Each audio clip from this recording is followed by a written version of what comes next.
आपने मुझे पिछले शो में कहा था कि हम जो है, हम लोगों को चाहिए कि अपना जो नेगोशिएशन का प्रोसेस है बिटवीन इंडिया एंड पाकिस्तान, वो उसको हमें इन्हेंस करने की ज़रूरत है। And we should go to Trump and we should ask Trump कि भाई आपने सीज फायर करवाया था, प्राइम मिनिस्टर पाकिस्तान का भी वहाँ पे बैठा हो ट्रम्प के पास और प्राइम मिनिस्टर इंडिया का भी बैठा हो ट्रम्प के पास, और एटलीस्ट हमारे दो इश्यूज जो हैं उनको सॉर्ट आउट करवा दें आप, कश्मीर का और वाटर ट्रीटी। सो अभी भी आप उस चीज पे कायम हैं, या what's your take on this one now जी? बिस्मिल्लाहिर्रहमानिर्रहीम। अस्सलाम वालेकुम, और ख़ास तौर पे अस्सलाम वालेकुम पाकिस्तान। आपने मुझे दोबारा दावत दी, आपका बहुत बहुत शुक्रिया। तो आपका बहुत सवाल काफ़ी वसी और अरीज एरियाज कवर करता है।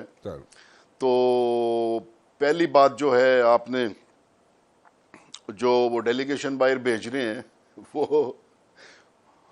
वो अभी क्या करेंगे जाके हमारी शिकायत लगाएंगे, जाके कहेंगे हमें पाकिस्तान ने बहुत मारा है। तो वो एक्सप्लेन करेंगे कि पाकिस्तान एक टेररिस्ट कंट्री है, और ज़रा सा भी कोई सेंसिबल लोग अगर कोई बैठे होंगे तो कोई ऐसे छोटा सा भी सवाल पूछ लेगा और कहेगा कि पाकिस्तान ने तो आपको इन्वेस्टिगेशन ऑफर की थी पहलगाम इंसिडेंट की, तो क्या आपने कुछ भी शेयर किया किसी के साथ या दुनिया के साथ? तो शशि साहब जो है is a very good speaker, तो वो क्या जवाब देंगे? फिर वो किसी ने भी मामूली सा सवाल पूछ लिया, आप वही हैं जिन्होंने 24 करोड़ लोगों का पानी बंद करने की धमकी दी हुई है, तो इस पे क्या मॉरल ग्राउंड होगी शशि साहब के पास? How will he explain? आगे से बोलेंगे खून और पानी इकट्ठे नहीं बह सकता। तो क्या दुनिया इस चीज़ को तस्लीम करेगी कि कोई भी अपर रिपेरियन किसी लोअर रिपेरियन का जो है वो पानी रोक ले? ये तो लड़ाई इंडिया के अंदर ही अपर रिपेरियन और लोअर रिपेरियन की शुरू होने वाली है, और फिर पूरी दुनिया में ये क्या एक कल्चर क्रिएट करना चाह रहे हैं, एक नई प्रेसिडेंस बनाना चाह रहे हैं कि जो भी अपर रिपेरियन है वो लोअर रिपेरियन का पानी रोक ले। क्या इखलाकी पस्ती का ये शिकार हैं खुद, और दुनिया को क्या मैसेज दे रहे हैं? तो मॉरली ये सस्टेनेबल ही नहीं है, इंसानियत के हवाले से सस्टेनेबल नहीं है। तो शशि साहब क्या जवाब देंगे? फिर अगले पूछ लेंगे कि जी दोनों न्यूक्लियर पावर्स थी, तो पहल आपने की यूनिलैटरली, तो पाकिस्तान ने तो सिर्फ अपने आप को डिफेंड किया है, तो अभी आप हमें आ गए बताने के लिए कि पाकिस्तान ने हमें बहुत मारा है। तो ये शिकायतें लगाएंगे ज़्यादा तो ठीक है, nations respond to their national interest. कुछ लोग जो हैं वो ऑब्जेक्टिवली इसको देखेंगे, कुछ लोग इनके साथ हमदर्दी करेंगे, और कुछ लोग इनको दिलासा देंगे, क्योंकि जो जितना बुरा डेंट मिस्टर मोदी को, उनके कद को पॉलिटिकली वर्ल्ड वाइड पड़ा है, जितना बड़ा डेंट जो है मिलिटरीली इंडिया को ये पड़ा है, इसको ये बातों से सस्टेन करने वाली चीज़ें नहीं हैं। तो जिस तरीके से हमारा डेलीगेशन होगा, आप देखिए कितनी मॉरल एज होगी उनको।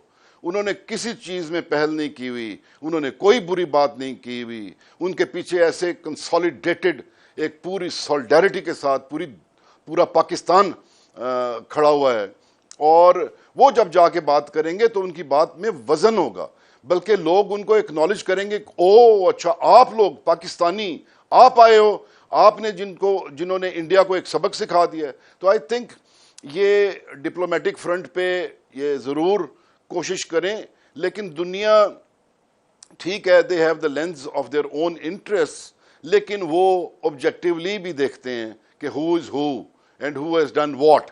तो अल्हम्दुलिल्लाह मेरे ख्याल में जो we are very well placed diplomatically, और ना सिर्फ ये बल्कि इनके एम्बेसडर्स जो हैं ना, जगह जगह अपने कैपिटल्स में जहाँ जहाँ भी वो लोकेटेड हैं, वो जा रहे हैं और पहले से ही एक्सप्लेन कर रहे हैं, और हम भी यही एक्सरसाइज कर रहे हैं। हमारा foreign office right up to date, up to mark, वो भी बड़ी रेजिलियंस के साथ ये काम पहले भी कर रहे हैं, और बाकी काम ये डेलीगेशन भी जाके करेगा। और आने वाले दिनों में जो वो झूठ जो इंडिया ने अपने मुतल्लिक, अपने माइट के मुतल्लिक प्रोजेक्ट किया था, वो भी एक्सपोज होता जाएगा।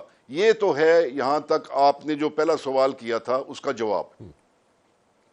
मैं बिल्कुल कायम हूं अपने उस मशवरे पे जो मैंने दिया था कि बायलैटरली हमें इंडिया के साथ कुछ नहीं मिलना। बायलैटरली जो डुएबल चीज़ें हैं वो अपनी जगह पे हैं, जो छोटे छोटे हमारे मसाइल हैं। अभी हमने फातेह पाकिस्तान ने इस इशू को बायलैटरली नहीं खेलना इनके साथ। That is not our playground. Our playground is with a man who is emerging as a man of peace, who has promised to us, who has committed to us कि वो कश्मीर का मसला हल कराएंगे। तो हमें उनके पास जाना चाहिए और उनको कहना चाहिए कि सिंस यू हैव कमिटेड, तो we have all our expectations from you and you have no idea how you will become larger than the life at this stage, that when you can resolve this Kashmir issues, because innocent people are dying. Please save the humanity, save these innocent people from the wrath of India, that merciless India. तो उनको हमें ये भी हम कहेंगे कि आप पे हम ज्यादा बोझ नहीं डालते। ये मैं रिपीट कर रहा हूं कि ये मसला पहले ही यूएन में है, यूएन की रेजोल्यूशन इस पे मौजूद है। Just ask UN to resolve the issue according to its resolution. उसमें mister Modi, if he doesn't want to sit with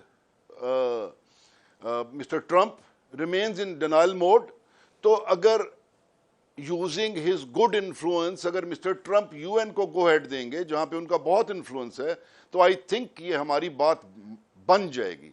और अगर वो कोशिश करते हैं इंडिया के साथ भी इस चीज को और इंडिया उसको ओन नहीं करता, तो I am sure India will have to pay its price, क्योंकि वो स्ट्रेटेजिक एलाई हैं इंडिया का। अगर उनकी वो बात नहीं मानेंगे तो that would mean something, that would expose India. और अगर हम समझते हैं कि मिस्टर ट्रंप डिलीवर नहीं करेंगे, तो वो क्या क्या क्या हैसियत से फिर एक्सपोज होंगे। That man commits but does not fulfil the promises. तो इस वक्त मैं ये कहना चाह रहा हूं कि मिस्टर ट्रंप का माइंडसेट जो है वो बड़ा है टू प्रमोट पीस, गजा में भी, पैलेस्टाइन में भी और कश्मीर में भी।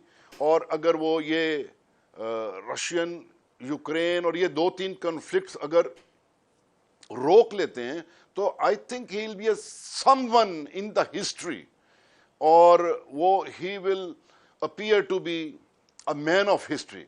So he will be known as king of peace, and that is what we need to tell him, that he needs to be king of peace in the world.